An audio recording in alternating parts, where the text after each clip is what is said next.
की सुप्रीम कोर्टामध्ये जी काही केस होती शरद पवार साहेब यांच्यातर्फे मांडण्यात आलेली, त्याच्यामध्ये त्यांचे जे वकील होते सिंघवी, त्यांनी असं काय तिथे निवेदन केलं की शरद पवार यांचे फोटो वापरून आणि चिन्ह वापरून मतं घ्यावीत ग्रामीण भागातून, असं छगन भुजबळ हे म्हणाले. मी आयुष्यात असं कधीही म्हणालो नाही, कुणाचा फोटो दाखवून मतं घ्या. पवार साहेबांचा सुद्धा कधीच नाही. ठीक आहे, चिन्ह, आपलं चिन्ह दाखवा, चिन्ह न्या, लोकांना समजून सांगा, हे आपण बोलू शकतो. पण दुसरं म्हणजे असं आहे की जेव्हापासून अजित पवार गट वेगळा झाला त्याच्यानंतर कुठली निवडणूकच झाली नाही. ग्रामपंचायतीच्या निवडणुका ह्या चिन्हावर नसतात आणि फोटोवरही नसतात, कशावरच नसतात. मग मी कशाला कोणाला सांगायला जाईल?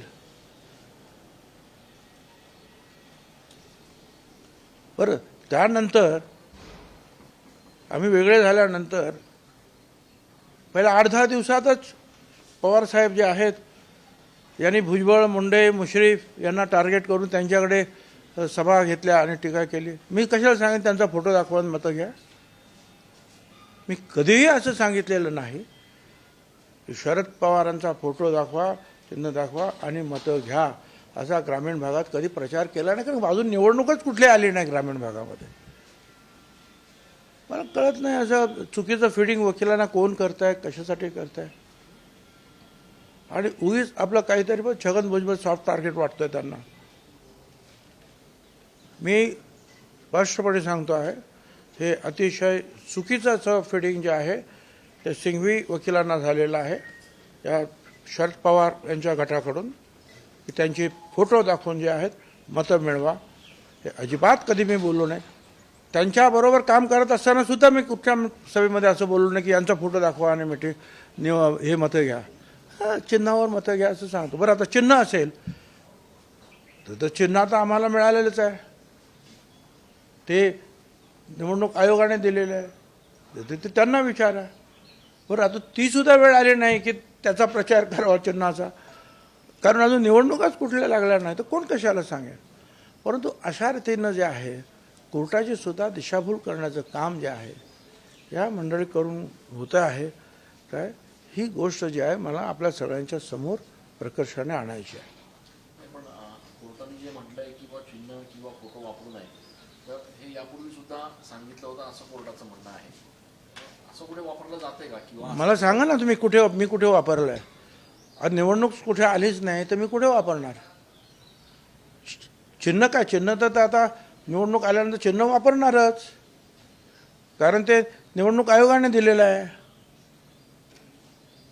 पण मी स्वतः असा कुठलेही अजून ना चिन्हाचा ना फोटोचा असा प्रचार करून मतं मागितलेली आहेत, कधीच नाही. कोर्टाने यामध्ये असं लेखी स्वरूपात कुठेही म्हटलं नाही, त्यांनी तोंडीच म्हटलेलं आहे. परंतु त्याच्यामध्ये ते असं म्हणत आहे की राष्ट्रवादीचं जे घड्याळ चिन्ह आहे ते जर तुम्ही आता वापरलं, यावेळी आमचा काही निकाल त्याच्या संदर्भात आमच्याकडनं आला तर त्यावेळेला अडचण होईल, म्हणून राष्ट्रवादीचं जे घड्याळ चिन्ह आहे मला त्याबद्दल काय बोलायचं नाही. त्याच्याबद्दल आमचे वकील आहेत, आमचे जे काय तिथले जे काम बघणारे जे लोक आहेत ते पाहतील.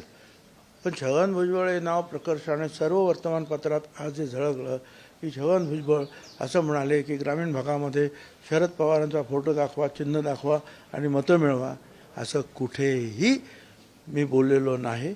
किंबहुना निवडणूकच कुठली अजून आली नाही चिन्ह वगैरे दाखवण्याची. आणि आली तरी आयुष्यामध्ये कुणाचा तरी फोटो दाखवा आणि मतं द्या. ना मी शिवसेनेत, ना इथे, ना तिथे, ना कुठे. हां, निवडणुकीच्या वेळेला बॅनरवर वगैरे फोटो असतात ती गोष्ट वेगळी, पण आपण सर्वसाधारण हे सांगतो की चिन्ह बघा आमचं, लक्षात ठेवा आणि मतं द्या. पण असं यांचाच फोटो पाहून मतं द्या, कारण फोटो का तिथे असतो काय? तिथे मतदान केंद्रात फोटो असतो काय आपल्या नेत्यांचा? कोणाचा? का शरद पवारांचा फोटो असतो का मोदींचा फोटो असतो? कोणाचा फोटो असतो? पण अजून ही वेळच आली नाही ना हा प्रचार करायची. निवडणूक चिन्हाचा सुद्धा प्रचार करायची वेळ कुठे आलेली आहे? कुठली निवडणूकच लागली नाही अजून.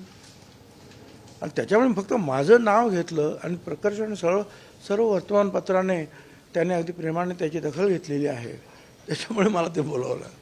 शरद पवार राहुल गांधी काल नाशिकमध्ये होते. शेतकऱ्यांना हमीभाव मिळत नाहीये, कांद्याचा प्रश्न पेटलेला आहे, मग मोदींची गॅरंटी कुठली, अशा पद्धतीची एक टीका त्यांच्याकडनं काल करण्यात आली.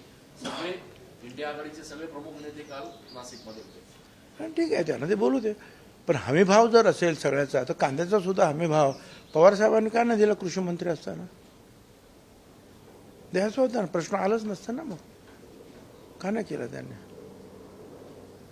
तर कांद्याचे भाव पवारसाहेब सुद्धा असताना अनेक वेळा पडलेले आहेत आणि मग त्याच्यावर काहीतरी उपाय करून परत ते वाढतील कसं असे प्रयत्न आपण केलेले आहेत. हे मी मान्य करतो ना. आता सुद्धा जे आहेत आपले जे लोक जे आहेत आमचे युतीचे लोक, त्यांना जाऊन सांगतात वरती दिल्लीमध्ये आणि त्यानुसार मग कुठे 46,000 टन जाऊ द्या, कुठे आणखीन एक्सपोर्ट करा, असं ते करतायत. अर्थात त्याच्यामुळे शेतकऱ्यांना पूर्वीचे पैसे मिळत नाही, जसे 4,000 5,000 रुपये मिळायचे तेवढं नाही मिळत, एवढं मान्य आहे मला. परंतु जर हमीभावाचं जर तुम्ही म्हणत असाल तर हमीभाव तुम्ही कांद्याला सुद्धा द्यायचा होता ना. मग हमीभाव का नाही दिलं तुम्ही? प्रश्नच आला नसता ना. मग आणखी काय? महायुतीचा जागा वाटप कधी होणार आहे? कारण मला काही कल्पना नाही आहे. काल मिटिंग झाली की नाही रात्री मला काही त्याची कल्पना नाही. परंतु अजित पवार आणि प्रफुल्ल पटेल तटकरे हे जाणार होते मिटिंगला, नेहमी तेच जातात, त्यांना माहिती असेल. त्यांचं माझं अजून काही बोलणं झालेलं नाही. आचारसंहिता कधी लागू शकते? अशा वेळेला इंडिया आघाडीची 17